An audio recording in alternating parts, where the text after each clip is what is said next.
안녕하세요. 오늘도 사연 살롱을 찾아주셔서 감사합니다.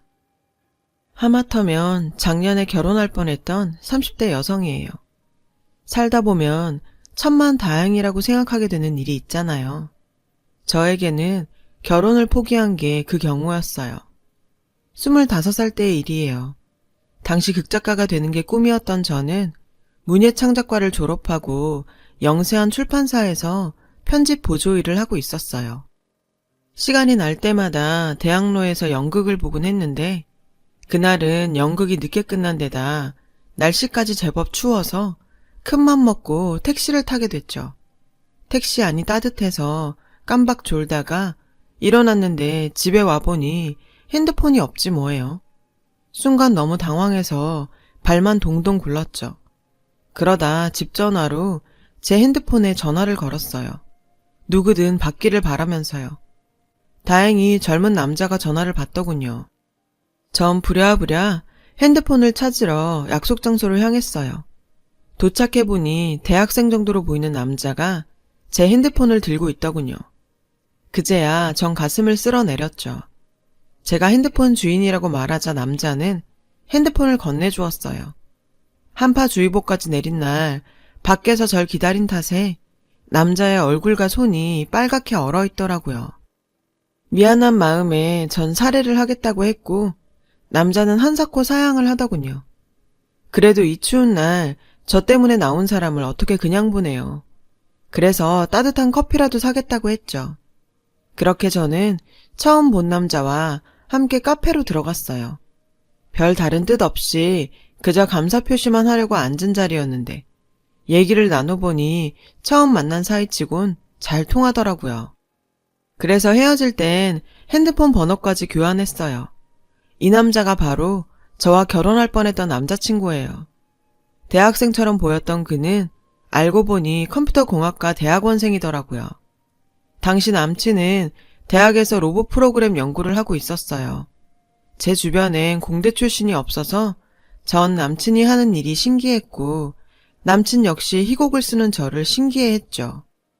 전공 분야가 달라서인지 우린 자신과 다른 상대에게 호감을 갖게 되었어요.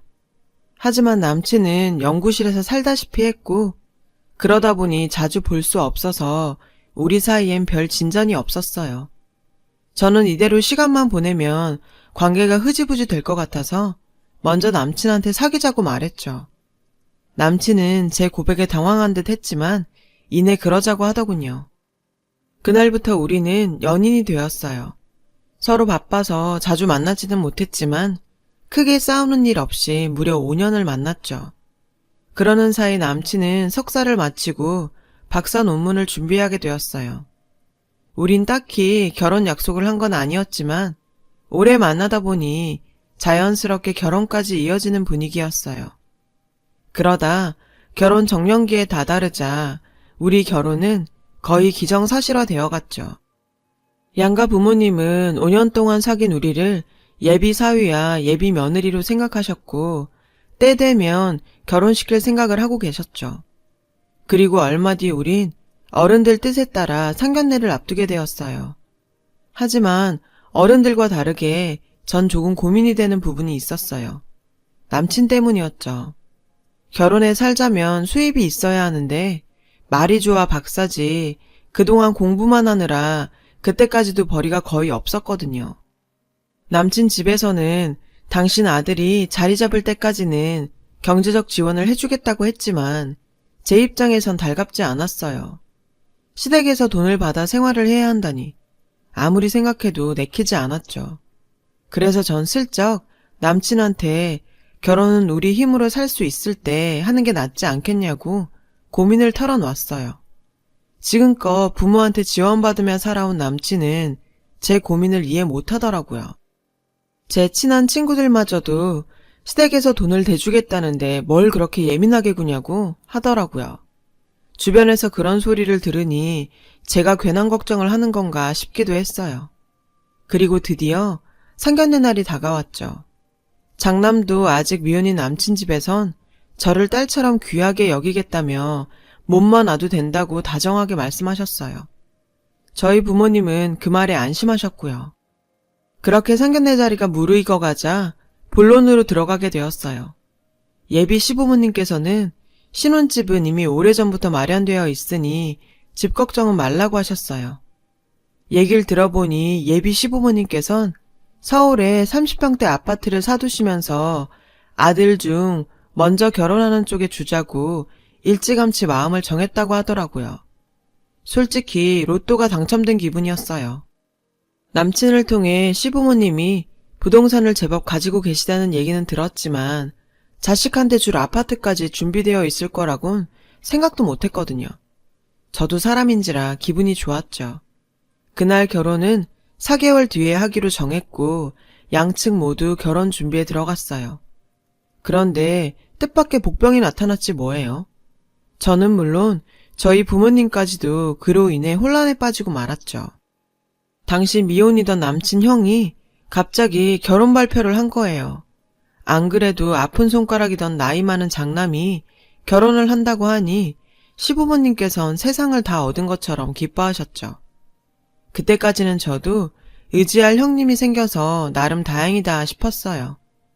그렇게 예비 형님이 인사를 하러 집에 오는 날 저도 초대를 받아 남친 집에 갔어요. 여기서 잠깐 남친의 형을 소개하자면 공부를 잘하는 동생과 달리 형은 뭐 하나 제대로 하는 게 없는 사람이었죠. 직장도 몇 개월 다니단 때려치고 사업도 시작한 지 얼마 안 돼 접기 일쑤였고요. 그런데 그런 사람이 어떤 여자를 결혼 상대자로 데려왔는지 아세요? 하프를 전공한 독일 유학파였죠. 거기다 무려 대학 교수직이나 되는 여자였어요. 다들 입이 떡 벌어졌죠. 특히 어머님은 입꼬리가 하늘까지 올라갈 판이더라고요. 그럴만했죠. 그런 고스펙의 여자가 당신 큰아들한테 가당키나 한가요? 근데요, 솔직히 전 좀 걱정이 됐어요. 저랑 비교되는 예비 형님의 고스펙도 그렇고 왠지 찝찝한 부분이 있다랄까? 말로 설명할 수 없는 여자의 촉이었죠. 그리고 그 원인 모를 걱정은 얼마 뒤 현실이 되었어요. 어머님이 저와 예비 형님을 차별하기 시작했거든요. 어머님이 온 가족이 바람이라도 쐬러 나가자고 하셔서 주말에 시댁에 모이게 됐어요. 저랑 예비 형님도요. 차 2대로 나눠 타고 과천대공원으로 향했죠. 어머님은 새벽부터 준비했다며 도시락을 꺼내셨고 그 음식들을 본 순간 저도 모르게 인상을 찌푸리고 말았어요. 어머님이 준비하신 음식엔 공통적으로 새우가 들어있었거든요. 문제는 제가 갑각류 알레르기가 있어서 새우를 못 먹는다는 거였죠. 의외였죠. 분명 어머님께서는 제가 갑각류를 못 먹는 걸 알고 계셨거든요. 하지만 잠시 뒤 저는 그 이유를 알 수 있었어요. 예비 형님이 가장 좋아하는 게 새우였더라고요. 음식 가지고 차별하는 게 세상에서 가장 치사한 건데 설마 일부러 그랬겠나 했죠. 할 수 없이 전 고픈 배를 과일로 채우며 서운한 티를 내지 않으려 애썼어요. 하지만 저의 노력도 길게 가지는 못했죠. 예, 그거 이따 후식으로 먹으려고 싸운 건데 네가 다 먹으면 어쩌니? 도끼 눈을 뜨고 절 타박하는 어머님 탓에 더 이상 참지 못하고 눈물을 흘렸거든요. 제가 우는 바람에 식구들은 당황했고 그제서야 남친은 제가 알레르기 때문에 과일 외엔 먹을 게 없었다는 걸 알아챘죠. 남친의 말을 들은 어머님은 호들갑을 떨며 그러셨어요. 예, 내가 미처 몰랐다. 난 그저 네가 조개나 게 정도 못 먹는다고 생각했지. 그리곤 지갑을 제게 건네시더군요. 공원 편의점에 가서 먹고 싶은 거 사 먹고 오라고요. 아, 정말 눈물나게 서운하더라고요.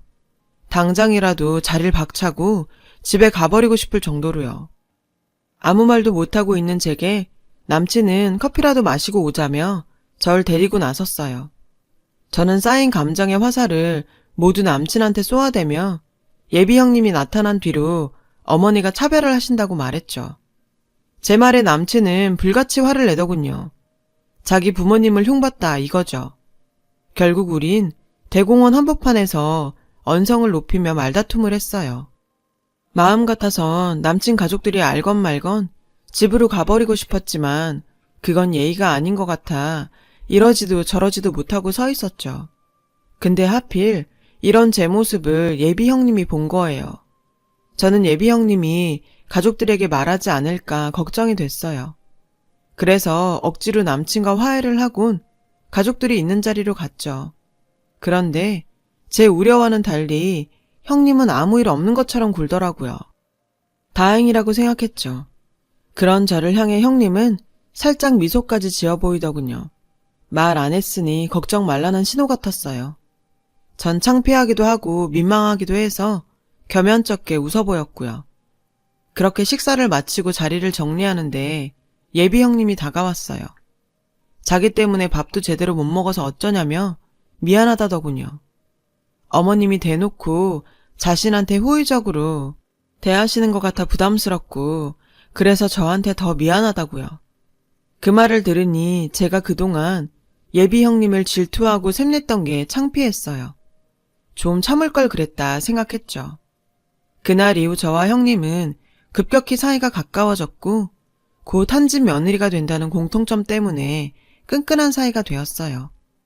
벌써 형님과 동서가 된 듯 둘만 따로 만나 식사를 하거나 쇼핑도 하고 사적인 얘기까지 터놓는 사이가 됐죠. 한 번은 제가 극작가를 목표로 글을 쓰고 있다고 말했더니 어머 멋지다. 어쩐지 동서 보는데 예술하는 사람 같았어. 원래 같은 계통끼린 통한다고 하잖아. 그 말에 저는 형님한테 인정이라도 받은 것 마냥 기뻤어요. 어느새 우린 서로의 예비 신랑보다도 가깝게 지내게 되었어요. 하지만 사이가 너무 좋아도 안 좋은 점이 있더라고요. 그날은 남친과 식장을 알아보기로 한 날이었는데 예비 시댁에서 장남이 먼저 식을 올리는 게 맞다며 저희 결혼을 미뤘으면 한다는 얘기를 하더군요. 상견례까지 모두 끝난 마당에 날짜를 미루다니 황당하고 어이가 없었죠. 한편으론 부모 입장에선 장남의 결혼을 서두르고 싶겠다는 생각도 들더군요. 게다가 예비 형님이 나이가 있어서 내가 양보하는 게 맞겠다 싶었어요. 그래서 그러겠다고 했죠. 그런데 거기서 끝이 아니었어요. 상견례 때 저희한테 주시기로 한 아파트도 아주버님한테 주기로 했다며 저한테 이해 좀 해달라고 하지 뭐예요. 남친은 이렇게 다 뺏기고도 나한테 이해하라는 말 뿐이더라고요. 어이가 없어서 정말. 이쯤 되자 저는 이 결혼 자체를 하고 싶지 않아졌어요. 애당초 부모 능력으로 결혼하려고 했던 것부터가 잘못이었죠. 그래서 전 그냥 이 결혼을 그만두자고 말했어요. 그제서야 남친은 큰일이라도 난 듯 저를 달래고 설득하느라 애를 쓰더군요. 하지만 제 마음은 바뀌지 않았죠. 그렇게 집에 돌아온 저는 차마 부모님께 파혼 얘기를 꺼내지 못했어요. 그러던 중에 어머님한테 전화가 왔어요. 석호한테 얘기 들었다. 너 정말 이 결혼 안 할 거니? 아니면 아파트 뺏겼다고 시위하는 거야? 어머님, 처음부터 부모님께 손 벌리며 하는 결혼 달갑지 않았어요. 저희 의사보다 부모님 결정에 휘둘리는 것도 더 이상 못하겠어서 석호 씨한테 그만하자고 한 거고요.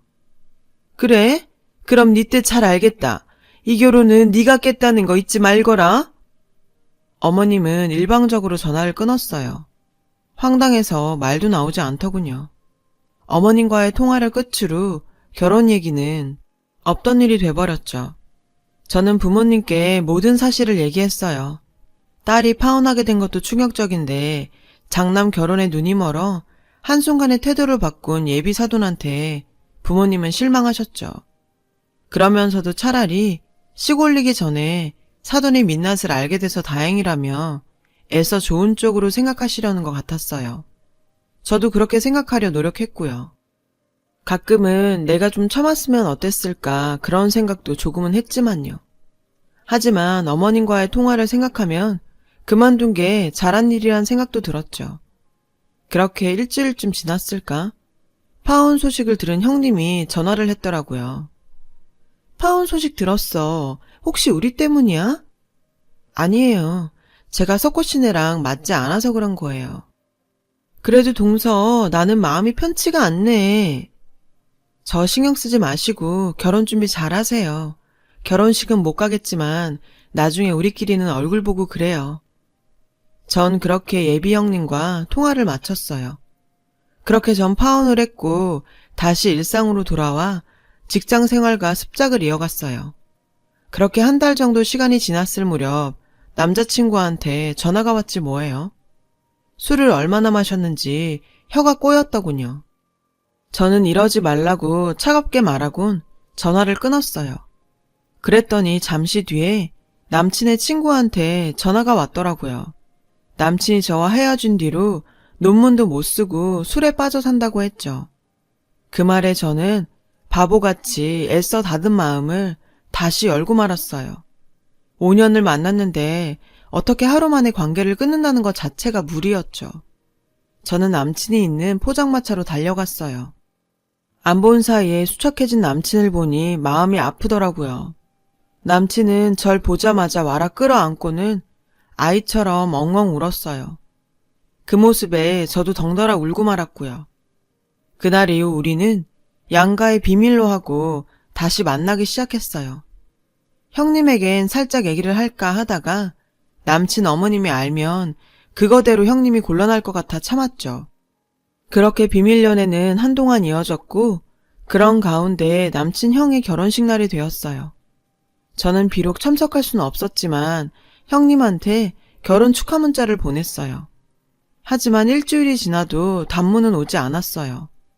정신없어서 기억을 못하나 보다 했죠. 그러던 차에 남친으로부터 형님 내외가 신혼여행에서 돌아왔다는 얘기를 들었어요. 그래서 전 형님한테 전화를 걸었죠. 하지만 전화를 받지 않더라고요. 걱정스러운 마음에 형님한테 무슨 일이 있냐고 남친한테 물었죠. 그랬더니 자긴 잘 모르겠다고 하는 거예요. 사실 따지고 보면 별일은 아니지만 왠지 기분은 좀 그렇더라고요.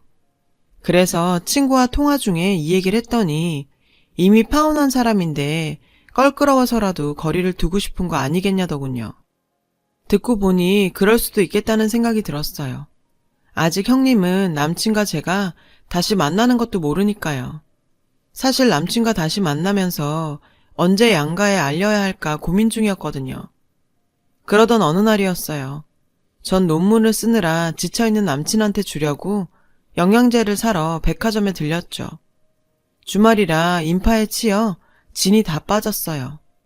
그래서 잠깐 쉴 겸 카페에 들렀죠.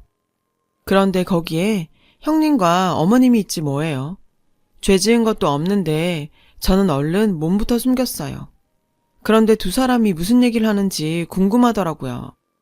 그래서 두 사람 대화에 귀를 쫑긋 세웠죠. 가만히 듣자 하니 글쎄 제 얘기를 하지 뭐예요. 말이 나왔으니 말인데 걔 조건이 어디 우리 석호한테 내밀 조건이니? 너 정도는 돼야 나도 우리 아들이 아깝다는 생각을 안 하지. 안 그러니? 예상했던 일이지만 어머님은 절 깎아내리기에 바쁘시더군요. 그런데 충격적인 건 그 다음이었어요. 그렇죠. 인물이며 학벌이며 그 여자에 비하면 도련님이 한참 아깝죠. 게다가 결혼하면 글 쓴다고 집에 들어앉을 생각이던데. 하마터면 도련님만 뼈 빠지게 고생할 뻔했어요. 아, 정말 배신감 장렬이더군요. 제 앞에선 그렇게 살갑게 굴더니 어머님 앞에서 제 욕을 저렇게 할 줄 몰랐어요. 그때였죠. 남친이 카페로 들어왔어요. 왔니? 우리 박사아들. 어머님은 남 들으라고 소리치더군요. 그런데 잠시 뒤 한껏 차려입은 늘씬한 여성이 그 테이블로 가지 뭐예요. 형님은 그 여자를 어머님과 남친한테 인사시켰어요. 전에 말씀드렸던 제 후배예요. 인사해. 여긴 우리 어머님, 그리고 도련님. 어머나 곱게도 생겼다. 외국에서 바이올린 전공했다면서요. 어쩜 우리 집 며느리들은 고상한 음악가들만 있네. 며느리? 순간 잘못 들었나 했어요. 이미 전부터 얘기가 오갔는지 내 사람은 꽤 다정해 보이더라고요. 바빠서 씻을 시간도 없다던 남친은 아주 때 빼고 광까지 내고 나왔더라고요. 뒤통수를 세게 한 대 맞은 기분이었어요. 이런 인간한테 준다고 영양제까지 산 제가 한심하더라고요. 전 그 길로 남친이 있는 테이블로 갔어요. 절 보자 다들 귀신을 본 얼굴이더라고요. 자기야, 여긴 어떻게... 남친은 말까지 더듬더라고요. 일단 저는 어머님께 인사부터 했어요. 안녕하세요. 오랜만에 인사드리네요. 어머, 내가 여긴 왜 왔니? 왜 오긴요. 백화점에 쇼핑하러 왔죠. 누가 들으면 백화점이 어머니 건 줄 알겠어요? 쇼핑하러 왔으면 쇼핑이나 해라. 괜히 남의 일에 신경 쓰지 말고. 네, 저도 그러고 싶네요. 그런데요, 어머님. 남의 일은 아니라서 한 말씀 드려야겠네요. 저 어머님 아들이랑 다시 만나고 있어요. 하도 다시 만나달라고 징징대서 거지 동냥 주는 심정으로 만나주고 있다고요. 제 딴에 논문 때문에 힘든 사람 매정하게 끊으면 나중에 제 탓할까봐 참았는데요.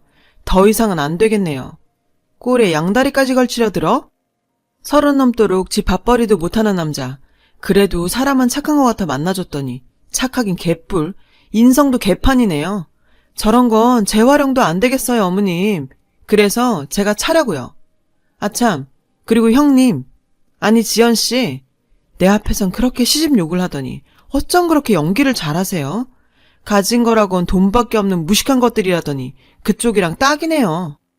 그리고 너 제발 전화 좀 하지 마. 무슨 남자가 그렇게 구질구질하니? 끝으로 5년 사귄 정으로 충고 하나만 하겠는데 너 인생 그따위로 살지 마. 내가 다 쪽팔린다 야.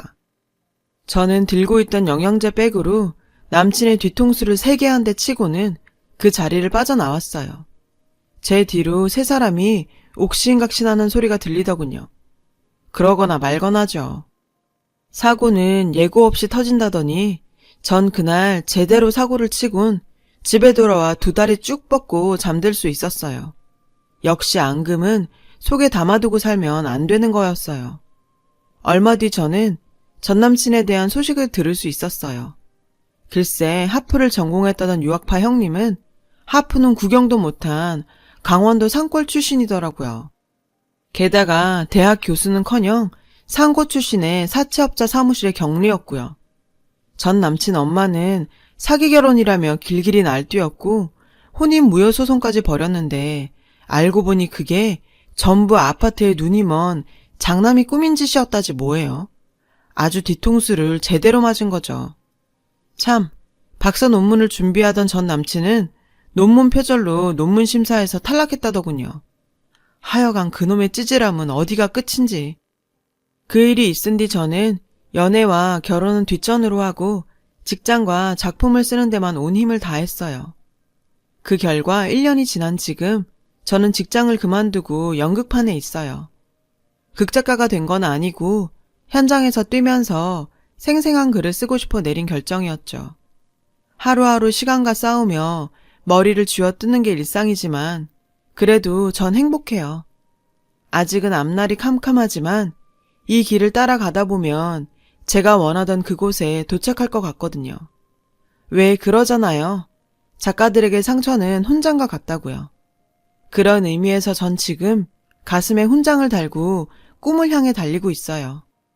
가끔은 지난 연애가 떠올라 감정이 복잡 미묘해지기도 하지만 그 역시 제겐 쓸거리가 되기에 잘 묵혔다가 역작으로 승화시키려고 해요. 지긋지긋했던 순간이 추억이 되길 기다리면서요.